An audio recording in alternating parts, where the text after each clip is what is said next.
बच्चों, स्वागत है आपका अपने YouTube channel only for study पर। आज हम लोग नवोदय विद्यालय प्रवेश परीक्षा कक्षा 6 प्रैक्टिस सेट 1 से भाषा परीक्षण वाला पार्ट करेंगे। इस पेपर का मानसिक योग्यता परीक्षण तथा गणित परीक्षण वाला पार्ट पहले ही चैनल पर अपलोड कर दिया गया है। आप लोग इस वीडियो के डिस्क्रिप्शन में जाकर सभी वीडियो देख सकते हैं। यदि चैनल पर पहली बार आए हैं तो चैनल को सब्सक्राइब ज़रूर करें। इससे हमें एक नई ऊर्जा और प्रेरणा मिलेगी ताकि हम ऐसे ही और वीडियो बना सकें। नवोदय की तैयारी के लिए आपको कहीं और जाने की आवश्यकता नहीं है।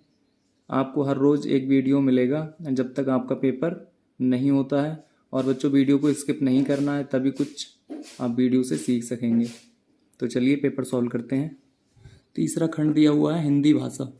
इसमें कह रहे हैं इस अनुभाग में 4 अनुच्छेद हैं। प्रत्येक अनुच्छेद के अंत में 5 प्रश्न पूछे गए हैं।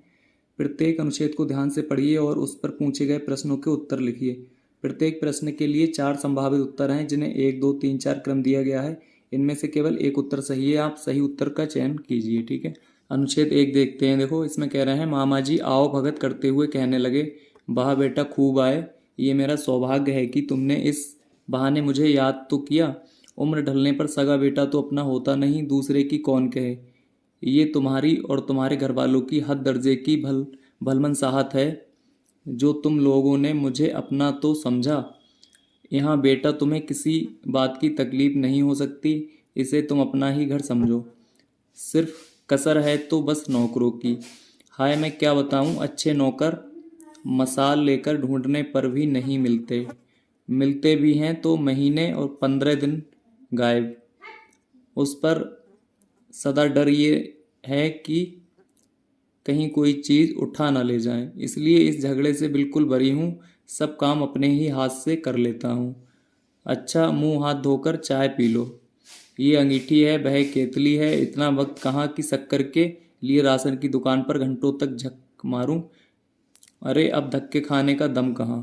इसलिए चाय में डालने के लिए मैंने उस शीशी में नमक और लाल मिर्च रखी है। आहा, चुटकी में वह चटपटी चाय बन जाती है कि क्या कहूँ। जरा पीकर तो देखो। भांजे साहब घबराकर बोले, मामा जी चाय नहीं पीता। मामा जी मैं चाय नहीं पीता। ठीक है, तो देखो अब इस पे आधारित हम प्रश्न देखेंगे। देखो, पहला प्रश्न है मामा जी के पास आया था भांजा, भाई, बहनोई या मित्र। ठीक है, तो कौन आया था? भांजा। ठीक है, दूसरा हो जाएगा मसाल लेकर ढूंढने पर भी नहीं मिलते, बेटे, बेटी, भांजे या नौकर। तो इसका सही आंसर हो जाएगा नौकर। अगला प्रश्न है आजकल के नौकर महीने में इसमें डैश यानी रिक्त स्थान दिया हुआ है, गायब रहते हैं। तो महीने और 15 दिन अभी हमने पढ़ा पैराग्राफ में। उसके बाद है मामा जी ने भांजे से चाय में क्या डालने को कहा। तो इसका सही आंसर हो जाएगा नमक और लाल मिर्च। ठीक है, अगला है देखो भलमनसाहत का अर्थ है भलाई, भले आदमी, सज्जनता और या भले मन का। ठीक है, तो इसका सही आंसर हो जाएगा बच्चों सज्जनता। अगला अनुच्छेद देखते हैं। अगला देखो अनुच्छेद 2 दिया हुआ है। इसमें कह रहे हैं ओजोन एक गैस होती है। ये गैस ऑक्सीजन का ही एक रूप है। इस गैस की एक मोटी परत हमारे वायुमंडल में स्थित है। ओजोन की परत हमारे लिए अत्यंत महत्वपूर्ण है। सूर्य का प्रकाश जब पृथ्वी पर आता है तो ओजोन परत प्रकाश में उपस्थित घातक पराबैंगनी किरणों को सोख लेती है और पृथ्वी तक ये किरणें नहीं पहुंच पाती। यदि ओजोन परत पराबैंगनी किरणों को ना सोखे और ये किरणें पृथ्वी पर आ जाएं तो अनेक गंभीर बीमारियां उत्पन्न हो सकती हैं, जैसे त्वचा का कैंसर, अंधापन आदि। आज हमारी लापरवाही से ओजोन में एक छेद हो गया है जो बढ़ता ही जा रहा है। इस छेद का कारण क्लोरोफ्लोरोकार्बन नामक रासायनिक पदार्थ है। ये पदार्थ एयर कंडीशनर, फ्रिज, दूध को ठंडा करने वाली बड़ी बड़ी डेयरियों में उपस्थित यंत्रों में होता है। हमें ओजोन परत को बचाए रखने के लिए इन यंत्रों को कम से कम उपयोग करना चाहिए। यदि हम ओजोन परत की सुरक्षा पर ध्यान नहीं दिया यदि हमने ओजोन परत की सुरक्षा पर ध्यान नहीं दिया तो वह नष्ट हो जाएगी।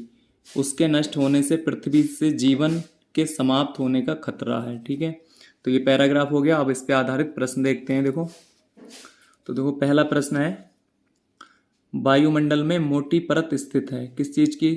अभी हमने पढ़ा ओजोन की। ठीक है, तो इसका सही विकल्प हो जाएगा विकल्प 2 ओजोन। ठीक है, उसके बाद है ओजोन परत सोखती है। क्या सोखती है? पराबैंगनी किरणों को, क्लोरोफ्लोरोकार्बन किरणों को, घातक किरणों को या ओजोन किरणों को। तो इसका सही आंसर हो जाएगा विकल्प 1 पराबैंगनी किरणों को।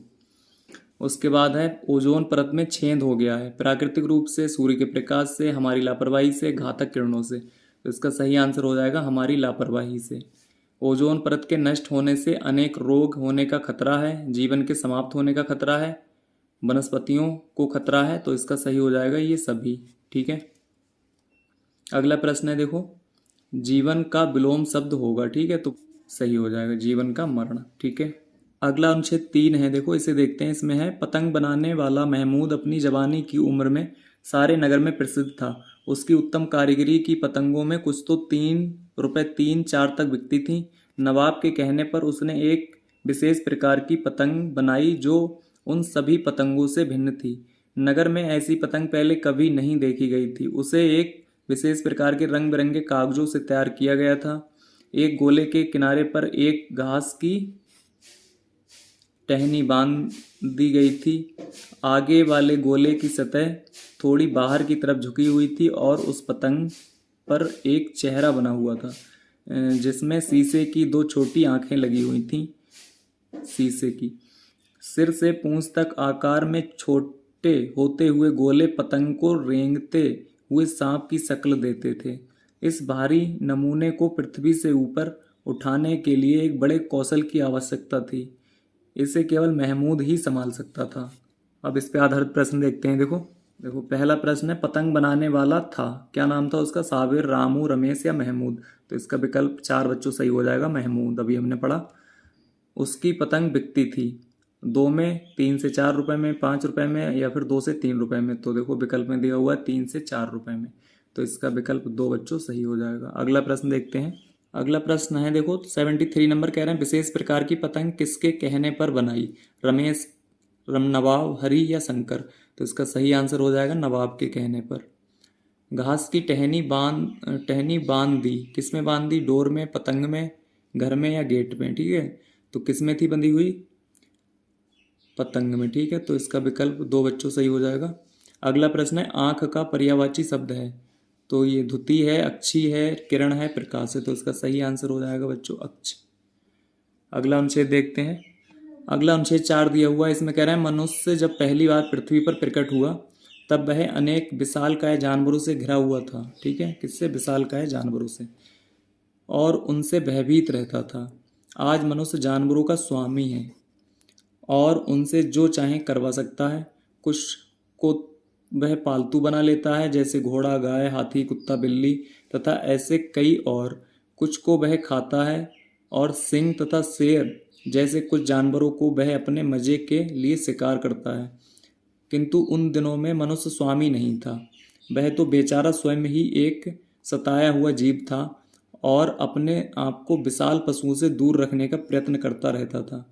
धीरे धीरे उसने अपना विकास किया और उत्तरोत्तर शक्तिशाली बनता गया। ठीक है, परंतु शारीरिक बल के दम पर नहीं, क्योंकि हाथी उससे कहीं अधिक बलवान है। ये बुद्धि और मस्तिष्क की शक्ति द्वारा संभव हुआ। ठीक है, तो ये पैराग्राफ हो गया, अनुच्छेद हो गया। इस पे आधारित प्रश्न देखते हैं। पहला प्रश्न देखो है, इसमें कह रहे हैं, मनुष्य जब पहली बार पृथ्वी पर प्रकट हुआ तब वह भयभीत था। किससे? दूसरे मनुष्यों से, पशु पक्षियों से, प्रत्येक वस्तु से या बड़े जानवरों से? तो इसका सही विकल्प हो जाएगा 4, बड़े जानवरों से। अगला प्रश्न है, आधुनिक मनुष्य जानवरों का स्वामी है, क्यों? जानवरों को पालतू बना लेता है, जानवरों को मारता है, जानवरों से डरता है, जानवरों को बचाता है। तो इसका पहला विकल्प सही हो जाएगा बच्चों, जानवरों को पालतू बना लेता है। अगला है, आजकल मनुष्य ने अपने विकास किया है, किस चीज़ का? हथियारों का, शारीरिक बल का, बुद्धि का, इनमें से कोई नहीं। तो इसका सही आंसर हो जाएगा विकल्प 3, बुद्धि का विकास किया है। अगला प्रश्न है देखो, अगला प्रश्न है, मनुष्य सब पृथ्वीवासियों पर शासन करता है क्योंकि वह अधिक बुद्धिमान है, वह क्रूर है, वह शारीरिक रूप से अधिक बलशाली है, पशु उससे डरते हैं। तो इसका सही विकल्प हो जाएगा 1, वह अधिक बुद्धिमान है। अगला प्रश्न है देखो, उत्तरोत्तर का अर्थ है उत्तर दिशा, उत्तर दिया, क्रमशः या बाद का? तो इसका सही आंसर हो जाएगा विकल्प 2, क्रमशः। बच्चों, वीडियो से अगर आपकी थोड़ी सी भी हेल्प हुई हो तो वीडियो को लाइक करें, अपने दोस्तों के साथ शेयर करें और चैनल को सब्सक्राइब जरूर करें।